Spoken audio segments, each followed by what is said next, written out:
मुसलमान और है जिसको कम लोन मिलता बैंकों से, वो मुसलमान है। अब आप बताओ, आप किसको वोट देंगे फिर? मेरे अजीज दोस्तों और बुजुर्गों, मैं आपको बता रहा हूं, आपको समझाने के लिए कि आप या तो मतदान करिए हालत मजबूरी में या हालत मजबूती में। अगर मजबूरी में करना है तो याद रखिए ये मुकद्दर हमारी औलाद का, हमारी नस्लों का हो जाएगा। कभी स्कूल नहीं मिलेगा, शिक्षा नहीं मिलेगी, बैंक नहीं मिलेगा, नौकरी नहीं मिलेगी और ये तमाम जमीन नहीं मिलेगी।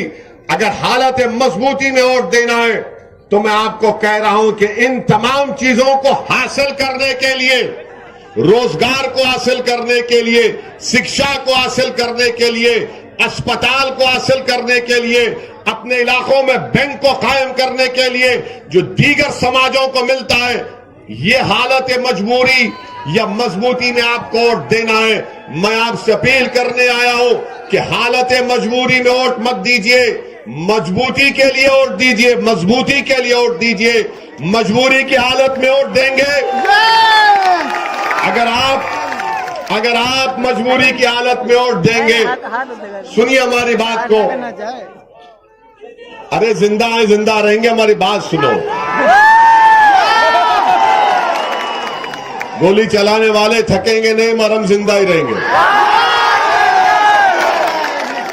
इसीलिए हम आपसे अपील करने आए हैं कि आप जब 3 तारीख को वोट डालेंगे तो आप इस बात को याद रखिए कि मैं मजबूरी में वोट दे रहा हूं या मजबूती के लिए वोट दे रहा हूं। आप किसके लिए वोट देंगे? मजबूती के लिए।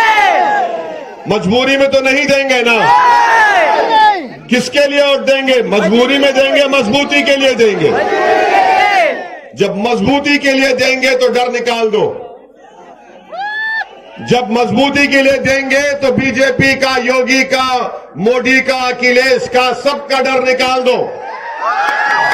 क्योंकि जब आप इतना यहां पर हमको ये आश्वासन और वादा कर रहे हैं कि हम मजबूती के लिए वोट देंगे, तो मजबूती का तकाजा यह कि पहले अपने फैसलों में मजबूती पैदा हो जाएगी। और जब आप अपने लिए वोट देंगे, अच्छा एक बात बताओ, क्या उत्तर प्रदेश में सिर्फ मुस्लिम समाज है? क्या उत्तर प्रदेश में अल्पसंख्यक समाज में छोड़कर क्या पिछड़ा समाज नहीं है, अति पिछड़ा समाज नहीं है, दलित नहीं है? क्या वो आपकी तरह सोचते हैं? वो तो मजबूती के लिए वोट देते हैं। और आपको डराया गया बीजेपी कहकर। बीजेपी अगर जीत रही है तो आपकी वजह से नहीं जीत रही है।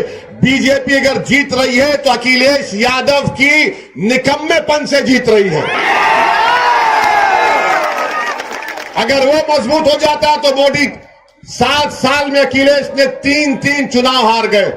2014 आपको कहा गया, इब्लीस के एजेंट आकर आपको बोल दिए, क्या बोले आपको कि भाजपा को हराना है, तो आपने कहा चलो अखिलेश को या बसपा को वोट देते हैं। 2017 के विधानसभा के चुनाव आए तो आपसे फिर ये इब्लीस के एजेंट आकर कहे कि अखिलेश और राहुल को वोट दो, भाजपा को हराना है। आपने वोट दिया, भाजपा जीत गई। 2019 का लोकसभा का चुनाव है, अखिलेश और बहन मायावती मिल गए। आपने कहा चलो अब तो अपना कल्याण हो गया, मगर फिर भाजपा जीत गई। आपके वोट की अहमियत नहीं है। हम जब ये बात करते हैं तो सच्ची है, कड़वी नजर आती है। लोग हमारी सच्चाई को मानकर भी हमसे पूछते हैं कि भाई क्या करें। मैं कह रहा हूं कि मजबूरी नहीं, मजबूती के लिए वोट का इस्तेमाल करो, मतदान करो अपनी मजबूती के लिए, तभी जाकर उत्तर प्रदेश मजबूत होगा, भारत मजबूत होगा। अगर एक समाज जो भारत का इतना बड़ा हिस्सा है, अगर उसके बच्चे स्कूल के बाहर रहेंगे, वो गरीबी में रहेंगे, उनके ग्रेजुएट खाली 3% होंगे, बेरोजगारी उनका मुकद्दर बन जाएगा, तो ना यूपी ताकतवर बनेगा, ना भारत ताकतवर बनेगा, ना भारत एक सुपर पावर बनेगा। भारत को सुपर पावर बनाना है, यूपी को और ऊंचा लेकर जाना है, तो आपको मजबूती के साथ फैसला लेना पड़ेगा। आपने डर डर कर फैसले लिए मजबूरी की हालत में, अब मजबूरी की हालत में मत लीजिए। एक विकल्प और मुतबादिल आपके दरमियान में है। आज आपके दरमियान में बाबू सिंह कुशवाहा और ओवैसी हैं। हमने अपने दिलों को मिला लिया, ये फैसला कर लिया कि हमारी कामयाबी की मंजिल एक, अगर एक नाकाम होता है तो सबकी नाकामी है। जब ओवैसी और कुशवाहा अपने दिलों को मिला लिए, मैं आपसे अपील कर रहा हूं कि आप भी हमारा साथ दीजिए।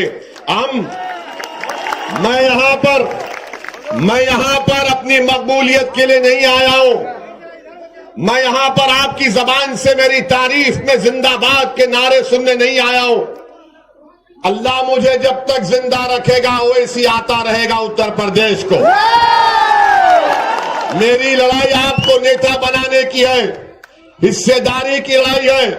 आपको अपना हिस्सा लेना पड़ेगा, वरना मजबूरी की हालत में अगर आप समझेंगे कि मैं सपा कांग्रेस को वोट दे दूंगा तो फिर मजबूर रहोगे, हमेशा मजबूर रहोगे। मेरी इस बात को ज़हन नशीन कर लो। क्या तुम्हारी जिंदगी सिर्फ वोट डालने से खत्म हो जाएगी? क्या आपके बच्चों का, बेटियों का मुस्तकबिल नहीं है? और फिर ये सपा कांग्रेस बसपा वाले चुनकर जाते हैं विधानसभा में या पार्लियामेंट में तो गूंगों की तरह बैठते हैं, मजलूमों की बात ही नहीं करते। कौन उनकी आवाज को उठाता है? भारत में पार्लियामेंट में CAA का कानून लाया गया जो मजहब की बुनियाद पर मोदी ने गलत बनाया, संविधान के खिलाफ था। किसने बीजेपी के 300 MPओं के सामने कहा ये कानून काला है, मैं नहीं मानता हूं, उसको फाड़ दिया? किसने ट्रिपल तलाक के कानून का हम नहीं मानते, इसको रिजेक्ट करते हैं?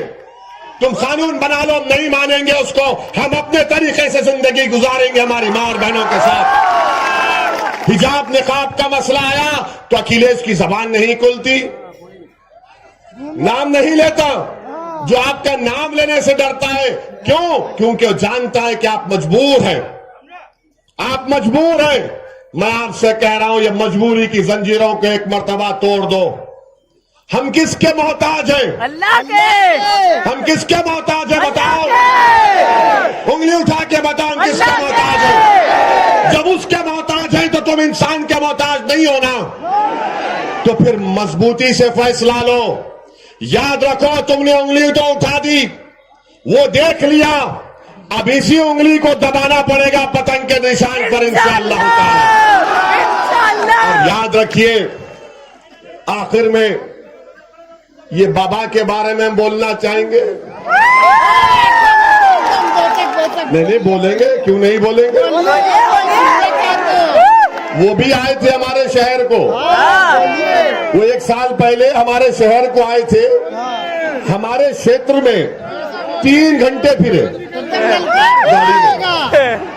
ताकि पानी म्युनिसिपल का इलेक्शन था, जहां जाते हमारा नाम लेते। इनको कोई मर्द नजर ही नहीं आया था।